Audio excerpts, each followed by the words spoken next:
చూడవచ్చు equilibrium equations.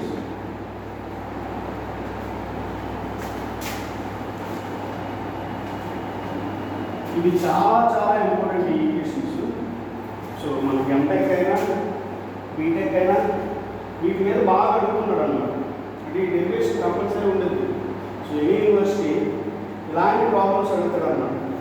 So చూడండి అసలు ఈక్విలిబ్రియం చాలా టఫ్ కొంచెం, ఓకేనా. సో కాన్సన్ట్రేట్ చేసి ఉంటే వినకపోతే రాదు. మళ్ళీ చెప్తాను, కాన్సన్ట్రేట్ చేసి ఉండండి, ఓకేనా. చూడండి ఒకసారి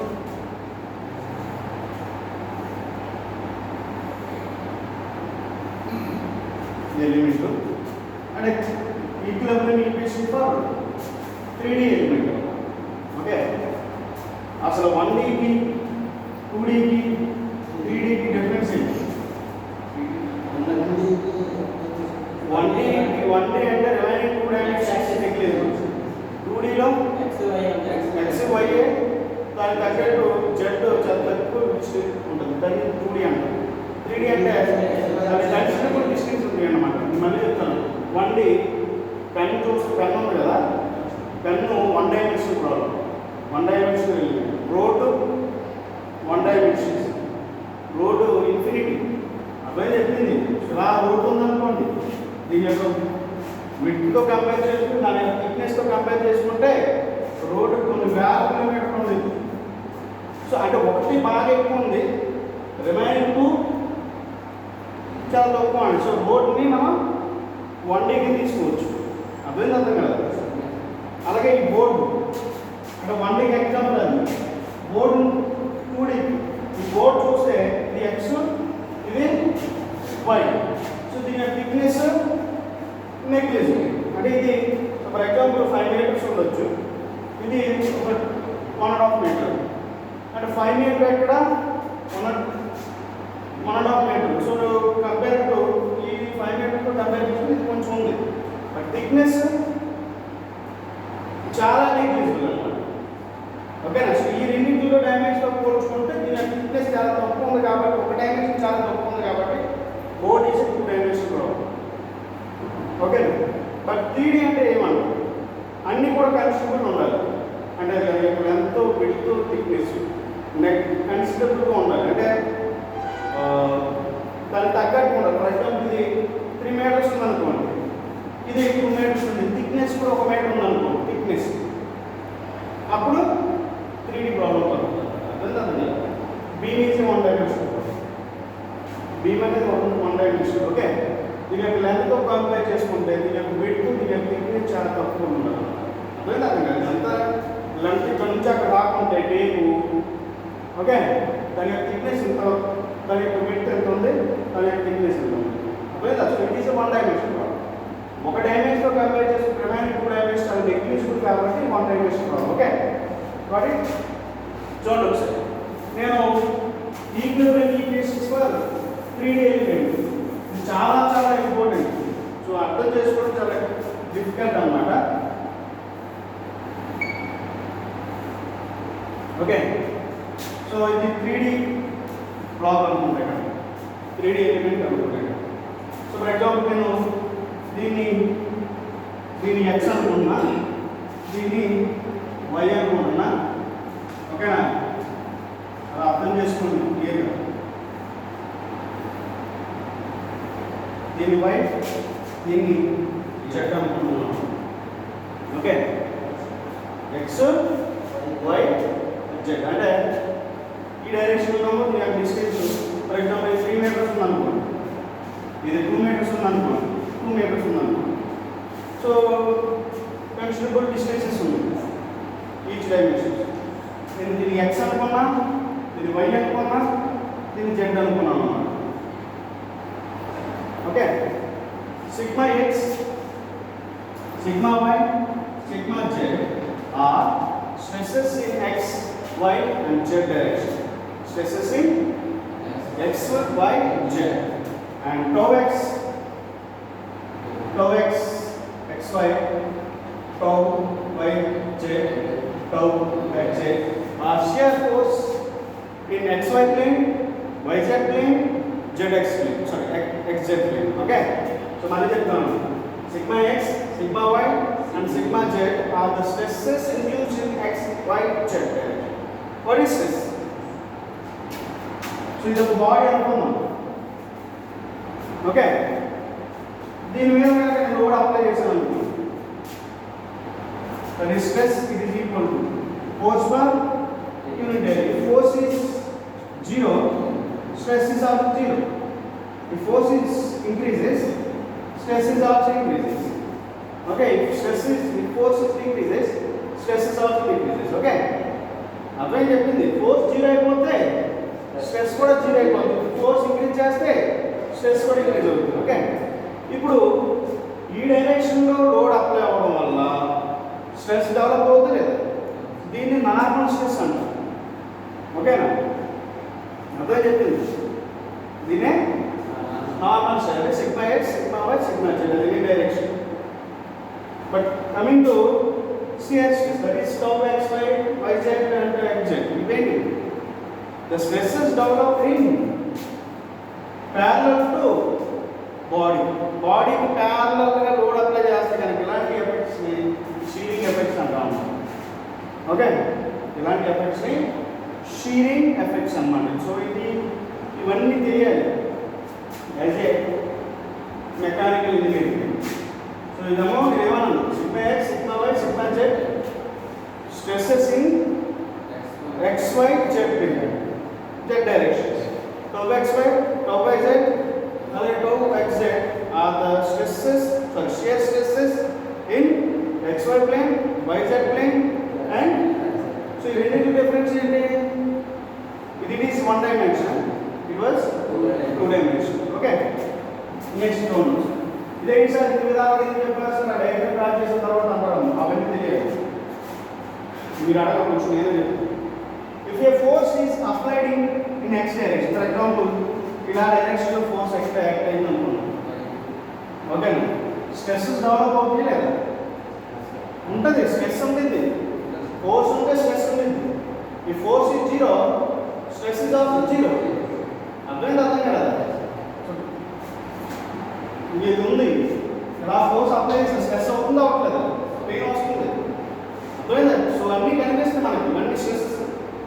అర్థమైంది, ఫోర్స్ ఇస్ 0, ఇక్కడ నేను అప్లై చేస్తాను, force is 0, stress is also 0. నాకేం అర్థం, స్ట్రెస్ ఏమవుతుంది, ఇవన్నీ అది మెకానికల్ ఇంజనీర్ తెలియాల్సిందే. ఎలక్ట్రికల్ ఇంజనీర్ ఒక వైర్లో కరెంట్ ఉందా లేదని టెస్ట్ చేసి చూపుతాడు. అంటే ఇంజనీర్ అని కూడా దాని యొక్క ఎనర్జీ మనం చూడాల్సింది అనమాట. ఉంటుంది, ఫోర్స్ ఉంటే స్ట్రెస్ ఉంటుంది అని తెలియాలన్నమాట. అర్థమైంది, ఈఎంఎఫ్ ప్రొడ్యూస్ అవుతుందంటే కరెంట్ ఉంటుంది, వోల్టేజ్ ఉంటుంది అన్న ఎనర్జీ. చూడండి ఒకసారి, ఇలా కనుక డైరెక్షన్లో కనుక నేను ఎఫెక్ట్స్ అనే ఫోర్స్ అప్లై చేస్తే స్ట్రెస్ డెవలప్ అవుతుంది. దట్ ఈస్ సిగ్మా ఎక్స్ అనుకుంటున్నాను. ఓకే, సో నేను ఆ ఫోర్స్ అప్లై చేశాను, అది సిగ్మా ఎక్స్. ఇన్ ఆపోజిట్ డైరెక్షన్లో sigma x plus do sigma x by dou x into dx అనుకుంటున్నాను పెట్టుకోండి.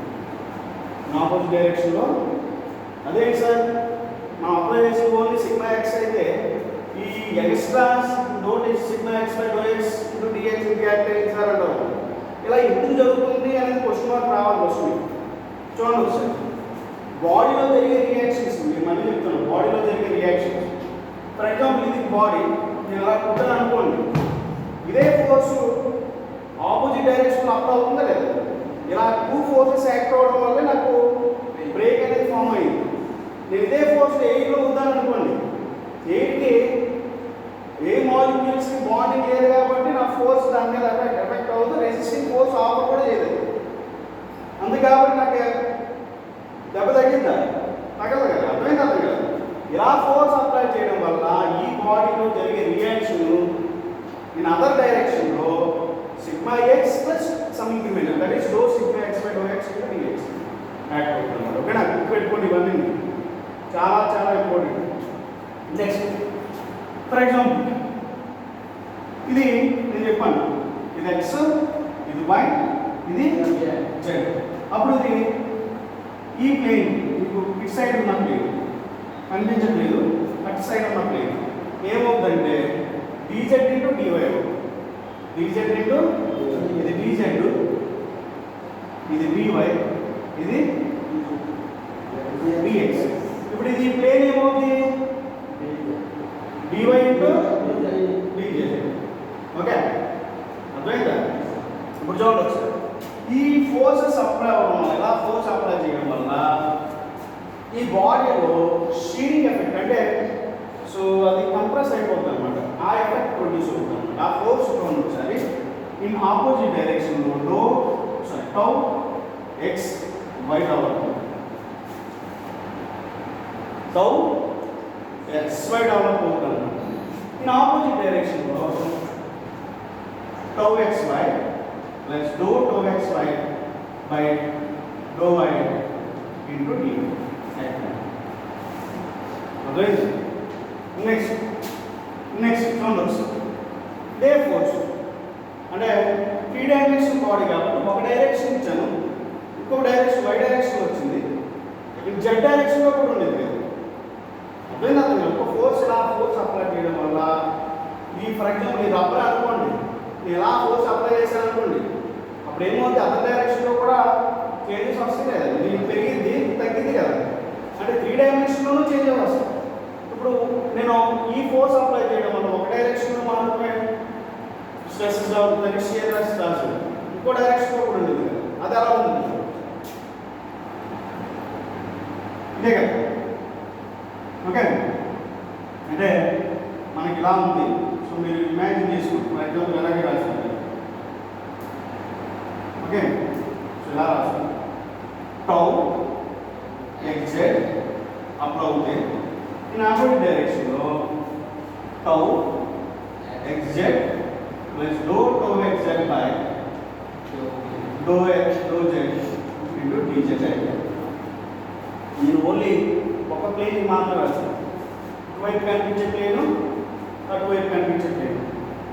నెక్స్ట్ ట్యూబ్ ఎన్ని ఫేసెస్ ఉంటాయి? 6 ఫేసెస్ ఉంటాయి. ఓకే టాప్ బాటమ్ అలాగే front back left side right side అంటే 6 ఫేసెస్ ఉంటాయి ట్యూబ్కి, అంతే కదా. సో నేను 3 డైమెన్షన్లే కదా చేసింది. 3 డైమెన్షన్లో 3 డైమెన్షన్ దట్ ఈస్ అన్ని డైరెక్షన్లో స్ట్రెస్ డెవలప్ అంటే 6 ఫేజెస్ ఉంది. 6 ఫేజెస్లో స్ట్రెస్ డెవలప్ అవుతుంది అన్నమాట. అర్థమై చెప్పింది. చూడండి ఫర్ ఎగ్జాంపుల్ ఇది చూస్తే నేను ఇది సిగ్మా వై అనుకుంటాను, లేకపోతే డౌన్వర్డ్ డైరెక్షన్ సిగ్మా వై అనుకుంటాను. ఓకే ఇలా బట్టి ఆగండి. దీని ఆపోజిట్ డైరెక్షన్ ఏం డెవలప్ అవుతుంది? Sigma y plus do sigma y by dou y into dy. Okay so ఇలా ఫోర్స్ అప్లై చేయడం వల్ల ఇన్ అదర్ డైరెక్షన్స్ దీని యొక్క ఎఫెక్ట్ ఎలా ఉందో చూడవచ్చు. ఇన్ అదర్ డైరెక్షన్ అంటే ఇన్ XY ప్లేన్ మీద అదేం చెప్పింది ఇలా ఫోర్స్ అప్లై చేయడం వల్ల అదర్ డైరెక్షన్స్లో ఇది only y direction, in other డైరెక్షన్లో టౌ XY డెవలప్ అవుతుంది. అర్థమైంది? అంటే ఇక్కడ కూడా దీని opposite direction tau XY plus do tau XY by do y into dy develop. Okay next చూడండి in z direction tau z or y in opposite డైరెక్షన్లో ఇక్కడ tau yz plus do tau yz by do y into dy develop. So మళ్ళీ చెప్తాను, left side అయిపోయింది, right side అయిపోయింది, bottom అయిపోయింది, bottom face top face అయిపోయింది, ఇంకేమీ front back ఉన్నదన్నమాట. So front నేను ఇక్కడ రాస్తాను. ఓకే బ్యాక్ సైడ్ని అటు సైడ్ రాస్తాను. ఓకే అంటే ఇటు సైడ్ ఉన్నది చూడండి, ఫ్రంట్ సైడ్ ఉన్నది, ఫ్రంట్ ఇన్ జెడ్ డైరెక్షన్ అంటే ఈ డైరెక్షన్ సిగ్మా జెడ్ అవుతుంది. ఇన్ ఆపోజిట్ డైరెక్షన్లో అంటే అటు side sigma z plus do sigma z by do z into d z అవుతుంది. ఓకే నెక్స్ట్ ఇదే సేమ్ ఇన్ వై డైరెక్షన్లో టౌ జెడ్ కదా, YZ యాక్ట్ అవుతుంది. అది ఫార్వర్డ్ ఉంటే ఇది బ్యాక్ టౌ YZ ప్లస్ రో tau YZ by do Z into DZ act అవుతుంది. Okay, next in other direction, అదే direction x direction tau XZ. In other direction ఇక్కడ యాక్ట్ అవుతుంది tau XZ plus rho tau xz by rho z into dz. So మనకి 6 phases అయిపోయి ఏంటి xy plane మీద, okay, xy z plane మీద. So అన్ని stresses వచ్చేస్తాయి వీటన్నిటిని.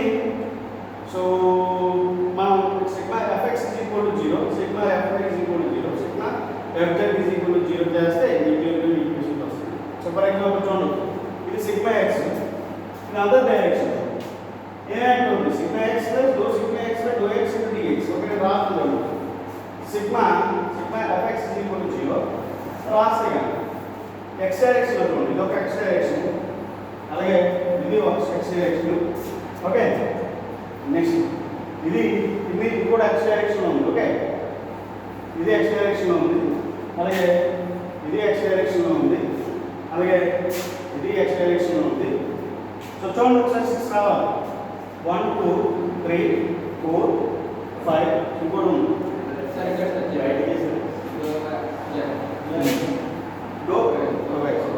సో టాట్ చూడండి. For example first sigma x in negative direction minus sigma x plus sigma x plus rho sigma x by rho x into dx. Okay, ఇదంతా అయిపోయింది. కానీ ఇదేమన్నా sigma fx is equal to 0 అని అసలు సిగ్మాకి ఫోర్స్కి రిలేషన్ ఏంటి? Sigma is equal to force per unit area, అంతే కదా. నేను స్ట్రెసెస్లో రాశాను అంటే నాకు ఫోర్స్ అంటే ఏ right force it is equal to in terms of sigma into area. అంటే ఏరియా చూడవచ్చు, ఇటువైపు ఉన్న ఏరియా అటువైపు ఉన్న ఏరియా ఏంటి, ఏమేమి అటువైపు ఉన్న ఏరియా ఏంటి dy ఇంటూ dz, అంతే కదా. అర్థమైంది మీకు? చెప్పింది అర్థమైంది కదా. నేను సిగ్మా fx ఈక్వల్ చేశాను, కానీ ఈ సిగ్మా అనేవి స్ట్రెసెస్ కదా. సో స్ట్రెస్కి ఫోర్స్కి రిలేషన్ ఏంటి? Stress is equal force per unit area, that is F is equal to sigma into area. అంటే ఏరియా రాదు కదా దీని యొక్క ఏరియా, ఇటువైపు ఉన్న ఏరియా రెండు సేమే కదా. ఎందుకు? ఇది dz ఇది dy, ఏరియా ఉంది dz dx dy into dz అటువైపు ఇటువైపు సేమ్ ఏరియా. సో అందుకే రాయొచ్చు dy ఇంటూ dz. ఓకే, అంటే దీనికి ఏరియా దీనికి ఏరియా ఇలా రాసుకోండి. Minus sigma x into dy into dz రాసుకోండి. Next sigma x plus do sigma x by do x into dx into dy into dz. Okay, next ఇంకా forces ఉన్నాయి. దేని tau వైలో చూడండి, tau x in negative direction tau xy plus ఇది opposite direction tau xy plus రో tau xy by rho y into dy. ఇది రెండింటికి area ఏంటి? ఏరియా ఏమిటి? సో పైన ఉన్న ఏరియా ఇదిగో చూడండి, ఇది dz, ఓకే, ఇది dx, ఇది dx, ఇది ఆర్డర్ ఉన్న dx, ఇది dz అంటే ఏ రాయొచ్చు dx ఇంటూ dz. అర్థమైందా?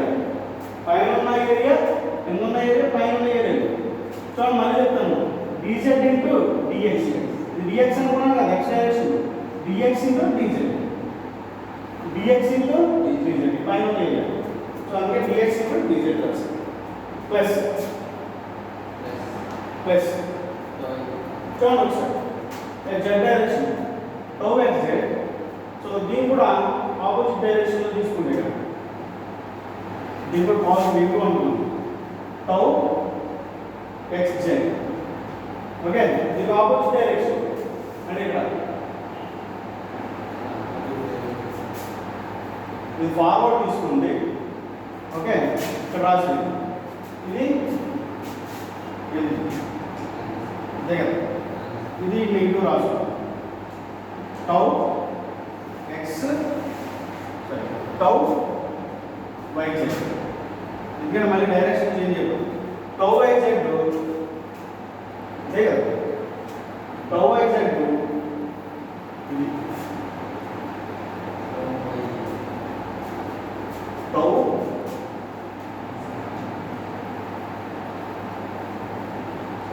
జెడ్.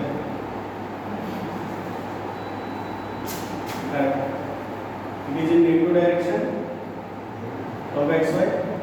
So దీన్ని ఫార్వర్డ్ డైరెక్షన్ అనుకోండి. ఓకే, దీన్ని టౌ xz అనుకోండి. It is in negative direction. So tau x z it is in negative direction. Okay na, so ఇది forward direction, that is plus tau xz plus rho tau xz by rho z into dz. So దీని యొక్క area అంటే forward ఉన్న area ఇది dx ఇది dy అంటే dx into dy. Okay, next దీంట్లోనే some body forces develop అవుతుంది. Body forces because of gravitational force effect వల్ల బాడీ ఫోర్సెస్ ఎక్కువ అవుతుంది. ఈ నెక్స్ట్ డైరెక్షన్లో దీన్ని fx అనుకుంటాం, దీని y డైరెక్షన్లో f వాల్యూమ్ ఫోర్సెస్ అన్నమాట fy, ఈ z డైరెక్షన్లో f z అన్నమాట. సో అవి కూడా డెవలప్ అవుతుంది కాబట్టి దీని ప్లస్ fx డైరెక్షన్లో fx into its volume, that is dx into dy into dz is equal to చూడండి ఒకసారి అన్నింటిలో చూడండి ఒకసారి సిగ్మా x క్యాన్సిల్ అయిపోయింది. అలాగే నేను బ్రాకెట్ తీసేసాను, ఇది కూడా క్యాన్సిల్ అయిపోయింది, అలాగే ఇది కూడా క్యాన్సిల్ అయిపోయింది. నెక్స్ట్ చూడండి ఒకసారి ఏమి dou sigma x dou x into dx into dy into dz మిగిలింది పైన. నెక్స్ట్ ఇక్కడ dou dou x y by dou y into dy into dx into dz అంటే dou dou x y by dou y into dx into dy dz మిగిలింది. పైన ఇంకా remaining ఇక్కడ dou dou x z by dou z into dx into dx into dy. అలాగే ఇక్కడ fx into dx into dy into dz మిగిలింది. అన్నింటిలో cancel చేస్తే remaining equation చూడండి. Dou sigma xy dou x into dx dy and dz. Okay, plus ఇందులో dou xy by dou y into dx dy dz. అలాగే ఇందులో ఏమీ లేదు, dou xz by dou z into dx dy dz plus f of x into dx dy dz is equal to 0. So dx dy dz dx into dy dz dx into dy dz dx into dy dz అన్నీ కూడా common ఉన్నాయి కాబట్టి common ని substitute పంపిస్తే 0 by 0. So remaining ఏమిటి, dou sigma x by do x plus dou x by చాలా important. MTech వాళ్ళకి అలాగే మీకు చాలా important. Dou sigma x by do x plus dou x by do y plus dou x z by dou z ఇది plus f of x is equal to చాలా important.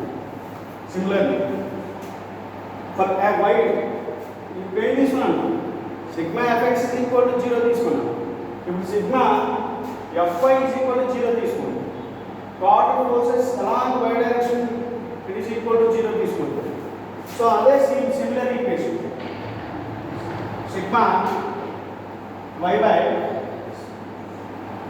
Dou sigma y by do y plus do tau y xy by dou x plus dou tau xz by yz by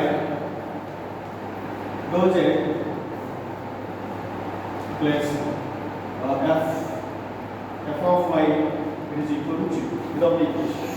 Same similar equation. Dou sigma z by dou z plus dou zx by dou x plus dou zy by dou y plus f of z is equal to 0. So same equations వస్తాయి అన్నమాట. Okay, ఇది చాలా చాలా చాలా important.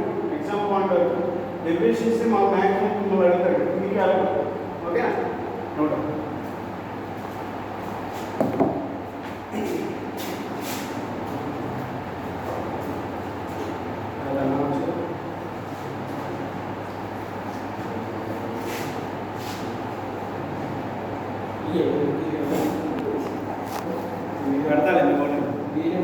apa nih?